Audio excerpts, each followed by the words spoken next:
Hello everybody, welcome to another review. Today I'm going to be reviewing the brand new EP by Alestorm, Voyage of a Dead Marauder. So Alestorm's last record, 7th Rum of 7th Rum, came out back in 2022, and since then we haven't really had much about new Alestorm until the title track of this EP, Voyage of a Dead Marauder, actually released a couple months back, or at least 1 or 2 months back. I'm not actually quite sure, but I vaguely remember it releasing 2024, and then we were introduced a day before the EP release to the brand new single Uzbekistan, which I must say honestly is probably one of the best Alestorm songs in quite a while. If I'm going to be honest, I think the writing for this album is a bit more leaning to the right direction. I think a lot of people would want to see with Alestorm. It kind of feels like a refreshing sound, not being kind of restricted to releasing a full-length EP, and then being able to express some of the classic fun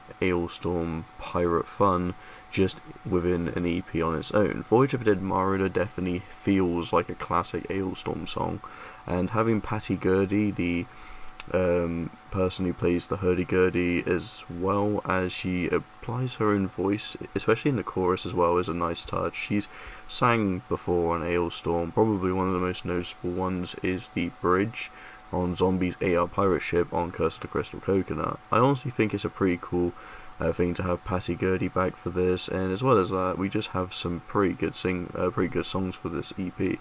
Uzbekistan honestly has one of my favourite breakdowns from Alestorm. I just love the aesthetic, the way they bring in all these electronic components. I just think the overall idea of the fact they have a song called Uzbekistan just caught me by surprise even. Similar to how there was a song about Hungary in the last record. I just find it just caught me off guard, and I like it honestly.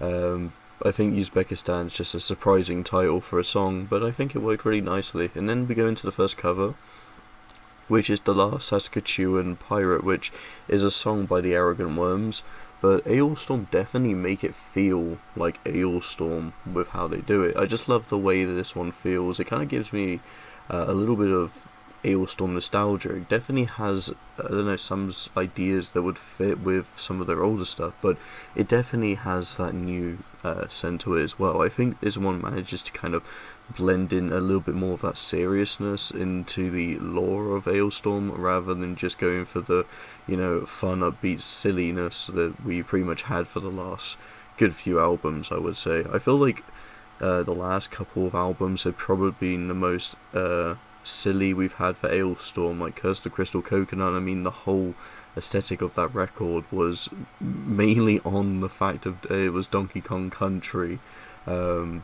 was the big focus, especially with the King K. Rool Pirate Scorn cover. I honestly think there's a lot of fun with Alestorm, and you can clearly tell just they have a lot of fun writing it. And when we thought Alestorm's latest record, 7th Rum of 7th Rum, would be a little bit more serious, we're here with tracks like Come to Brazil, and Party, I guess, which is just a bit more of a fun upbeat one. But there's just some silly songs that I just feel like Alestorm at this point just kind of want to get the best of both worlds, and I think this EP lets them experiment to some silly degree, as well as also having something for the long time dedicated fans who purely just want to hear just some crazy power metal. We also have Sea Shanty 2, which is actually a cover of an Ian Taylor song, which I think works great. This one's just instrumental only, but the way that they incorporate all the just the fun instrumentation, the guitars, just some of the synths, the just overall aesthetic of it definitely feels like Alestorm, and something that I could easily see them playing a lot live. And finally, it wouldn't be Alestorm without a silly song, so we have Cock, which is probably the most on-the-nose silly song we have ever had from the band. It's obviously a jokey song, but I mean, when the actual chorus of this song is "Hey cockin', fuck your balls, I am the beast who comes from the sky, hey cockin', fuck your balls, you're a wee gobshite and I hope you die."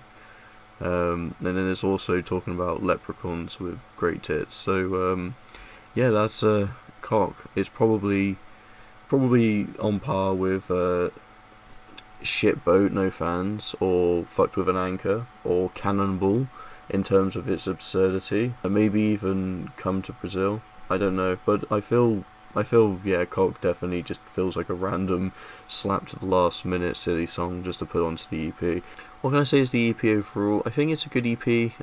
It's not crazy good, but there is just some great writing here, and I feel this is stuff that I imagine was written around the 7th From with the 7th From recordings, and I believe they wanted to just let everyone hear these songs. So if these songs were just more B-sides just put onto an EP, I think that's pretty cool to see. But with how the album is, well, I'll probably say 7th From is one of my least records. I feel like this still makes for a solid EP. So what can I say if they are B-side tracks from 7th From and otherwise? And I can just say that 7th From is still a pretty banging album, and this is a pretty good EP. So that's all I have to say. Hope you all enjoy. Thank you so much for watching, and see you in the next video.